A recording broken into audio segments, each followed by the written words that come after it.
Cuando encendía el motor escuchaba clac, clac, clac, clac, clac, clac. No le paró bola. Y nos damos cuenta que la fuga de aceite es por algo terriblemente grave. Terrible huecazo. ¡Te va a doler!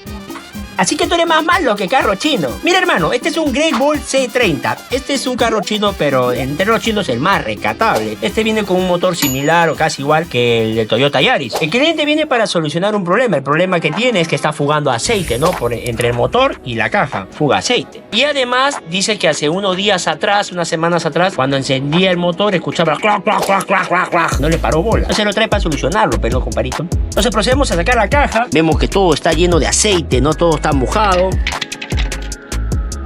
El disco no está quemado, ¿eh? El forro está bien, tiene buen espesor. Sacamos el retén de señal posterior. También está bien, ¿no? Pero igual hay que cambiarlo porque ya lo lastimamos. Y nos damos cuenta que la fuga de aceite es por algo terriblemente grave, mira. Porque lo que fugaba era aceite de caja, no aceite de motor. Mira acá. Terrible huecazo, un huecazo se ha hecho.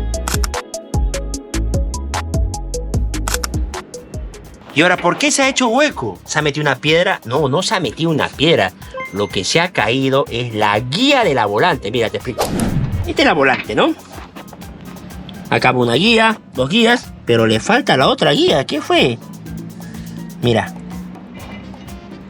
Esta guía va acá, esta guía se ha caído. Este carro tiene 140.000 kilómetros. El señor dice que le ha cambiado el kit de embrague en enero, por ahí. Me imagino que no es culpa del colega o del mecánico que lo ha hecho, sino que esta guía ya ha venido floja en la volante. Entonces, al cambiar el kit de embrague, el plato, esto ha quedado flojo y se ha caído. Entonces esto ha quedado por ahí temblando. Taca, taca, taca, taca, taca, taca. Y cuando la volante está trabajando, ha venido un momento y ¡plá! Como un balazo lo ha metido acá. Y lo ha roto.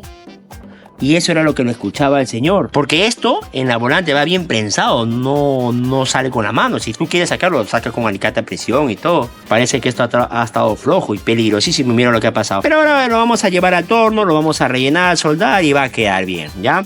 Obviamente se ha lastimado también la volante. Al estar con aceite, el plato presor con el disco, esto empieza a patinar, a resbalar. Ya, esto también ha estado patinando.